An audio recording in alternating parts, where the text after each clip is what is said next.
Hey guys, what's going on? We're back to Rising Storm. First in the Marines to check out an interesting flank that I found, and then to the Japanese to see the Type 38.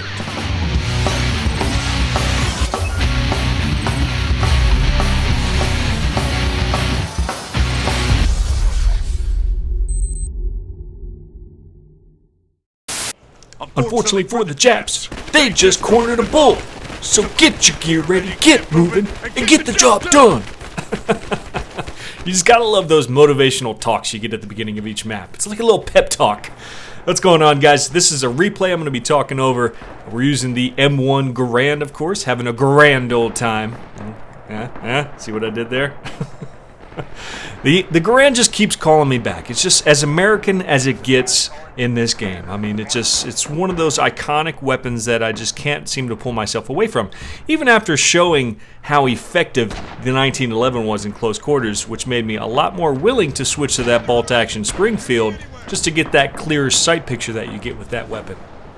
But again, the Garand is just connects with me. When you think about the evolution of the Garand, it's amazing. It's something that I want to do a video series on. I just haven't quite identified each game that I want to use. Going from the M1 Garand that we see here to, you know, the M14 EBR that we see being used today. It's just how it's evolved over time. And it's still using the same Garand action. Not many weapons platforms can make that claim, that you can clearly see the evolution like that. And when I talk about collecting a weapon or a series of weapons, the Garand platform is definitely on the top of my list when I have the money. I was just talking about this M1A EBR I was looking at this morning, and I even tweeted it out, and it was like a $3 or $4 grand weapon with all the additions that they had. So it's definitely not a cheap hobby at all, but one that I would like to get into once I get the money. But getting into this gameplay, I kind of have a strategy going into this particular match that I always noticed that players were flanking to the right. No matter how much defenses I saw that my teammates were getting going over here, I always felt like they were flanking somehow. So that was my, oh, look how close he got. That was my goal here, was to put my dick in the dirt, get over here, and make sure that they don't flank in this direction, because it always seems to be a weak area. And what I discover later on is a really killer flank, and we'll go over that in a second once I smoke this guy. Unfortunately, it was a bot, but what can you do? So just to fast forward here a little bit in the interest of time, there's a lot of bush watching in this particular match, which is cool when the bushes sway back and forth on this map. Your eyes kind of trick you sometimes. You're like, was that a Japanese soldier? Was it not? And so when you finally do see one, you use way too many rounds. But I start to hear some noise going on behind me. I'm at what I believe is the end of the map toward the right. So I'm like, there's no way they can flank past in this scenario, because I am watching them. Got this guy right here to my left with a really good position. We're dug in deep, so nobody's going to get past here without me knowing. But then I'm starting to see these Japs behind me. And I'm like, how in the hell did that happen? And little did I know there's actually a way to flank all the way to the right around this huge boulder that nobody really covers. And me and another teammate start to notice that, and that's when we shut that down. That's what always frustrated me about this map, is I felt like they were always flanking and teammates weren't doing a good enough job of watching the ends. And it really wasn't that. There's just this area that you can take as the Japanese, and you see them come around. These are not bots. These are high-ranking players that are taking this little area to come back around and just stab the shit out of everybody as they're facing forward. So, FYI, when you're playing as the Marines on this map, you need to watch this area. And what's really nice is you can get a really good position. And a lot of the guys that are running around this way, the people on the Japanese team, I think they're used to having a free pass and a free flank by doing this most of the time. Because I've been playing for quite a while, and I just found out about this for some reason. For some reason, I'm always over there on the left in all those bushes and trying to catch the Japs as they're crossing the river over there. And never really have I come over in this direction. And now I know it's huge too. I mean, because if you take this flank and it's unguarded, as it most often is, you're already in the little Marine encampment there. You're already good to go. So now I know, and now you know. And as G.I. Joe says, knowing is half the battle. G.I. Joe! And that's enough of that. let's take a look at the other side of the coin here with the Japanese. Take a look at some of the weapons that they have. And I have to say, I don't know a whole lot about Japanese weapons. A lot of people ask me for Japanese gameplay. They're like, oh, Sergeant Merrill, you never play as a Japanese. That's incredibly racist, but it's just how I read the comment. And you're right, because I don't really know a whole lot about the different weapons and the different cartridges. They're not much different, but they're always different than the American cartridges. And the Japanese in real life always claim that they're better for some reason or another. And it just kind of feels weird to me. I mean, I don't think their cartridges are better or worse, especially since I don't have much experience with them. But they certainly aren't to the degree that the Japanese always claim they are. I think there's a little bit of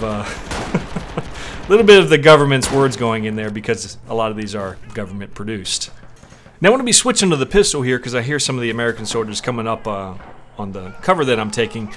And I gotta say, with the 1911, I always was comfortable putting just one round out if I knew it found center mass. So if I took a shot with it, I knew it hit center mass, I'd leave it at that. I knew that was going to put somebody down.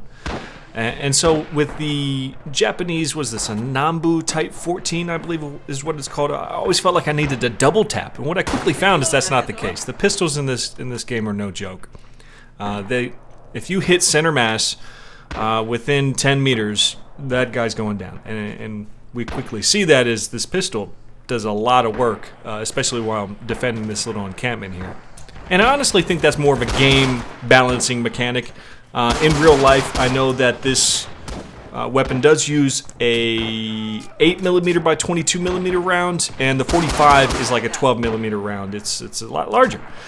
So in real life, ballistically, the 1911s just simply would do more damage, especially in close quarters, which is what it's meant for, than this weapon. I think it's a gameplay balance kind of thing, which is weird because they don't advertise the Japanese and the American weapons being particularly balanced in the game. It's one of the things that they say that they're proud of, that all the weapons behave in their own way, and the way that they balance it is by giving Japanese like the ability to charge or banzai, if you will. And there is a lot of historical accuracy in that whole concept, one of the things I like about it. So it's interesting playing the Japanese weapons so far. There's a Type 38, which is what I'm using right now, and the Type 99, which I know the Type 99 came out because the Japanese realized that they needed a better round, a larger round, something that could put a little bit more punch out there. And the Type 99 certainly does. In game, haven't really messed with it yet, so I couldn't tell you. But I can tell you that I do actually enjoy playing as the Japanese every now and then. Banzaiing is so much fun. I'm sure you've seen that in previous gameplay from me. And the Type 38 has some of the best sight picture. It's a much better sight picture than the Springfield, if you ask me. It's super open. Judging the trajectory is really easy for me. I got hit through the wood there, so I'm just, slowly dying. I don't like to go out quiet either. I like to take as many shots as I can before I go out. Now, something I did want to address. I get this a lot in my first-person shooter videos. It's a comment I see quite a bit, that I aim low, and it seems to frustrate some people for some reason why I would do that. And I wanted to explain why, and it comes with a little bit of an interesting story as to why this is ingrained in my head to do that. Anybody who knows anything about ballistics or firing a rifle, you know you need to zero that rifle. And you zero it for a particular range that you think you're going to have that engagement. When it's hunting, it's typically a few hundred meters out. That's how far you think you're going to be from your target, so you zero for that range. And you know if the target is further, you aim a little higher. If the target is closer, you aim a little lower. Now, all games consider bullet drop for targets that are further away. You have to aim a little higher, but they hardly ever consider when you're aiming at a target that's closer that you actually need to aim lower. And this is ingrained in my head, so I instinctively do it in video games, whether they consider bullet drop or not. Because when I was in basic training, I shot 39 out of 40. So when you're qualifying with your M16, you got 40 targets that pop up at varying ranges from 50 to 300 meters.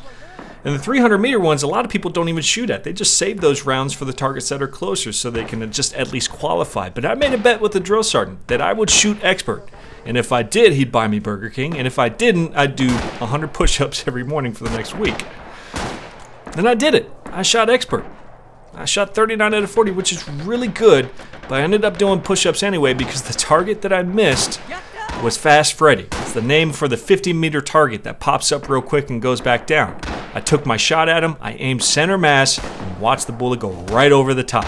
Nothing is more frustrating than that. And that's where I learned my lesson, that it's actually better to aim low than it is to aim high, if that makes sense. So if you aim low, at least you're going to see the bullet hit the ground, so you actually know how much you need to compensate at that point, whereas you're not always going to get the same thing if you go high. Also, there is a good chance that the bullet would actually ricochet off the ground and come back up into the target if you're, let's say, in a paved area or something like that. It's a very high chance of something like that happening. That's why when you're in an alleyway or something like that in real life, you actually don't want to hug right up against the wall because there's a really good chance of a bullet ricocheting off the wall and hitting you. But we don't quite see that in video games just yet, but I think it will come soon with games like this that, ballistics actually follow very closely to real life. Or at least much more closely than we see in other AAA games.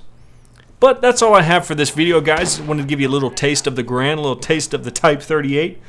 For the Japanese, hopefully we'll see a lot more of this, especially in the form of the Type 99, as I do want to see if in-game that more powerful round does translate into better gameplay. But that's all I have for now, guys. Really hope you enjoyed it. This is Sergeant Merrill, out here.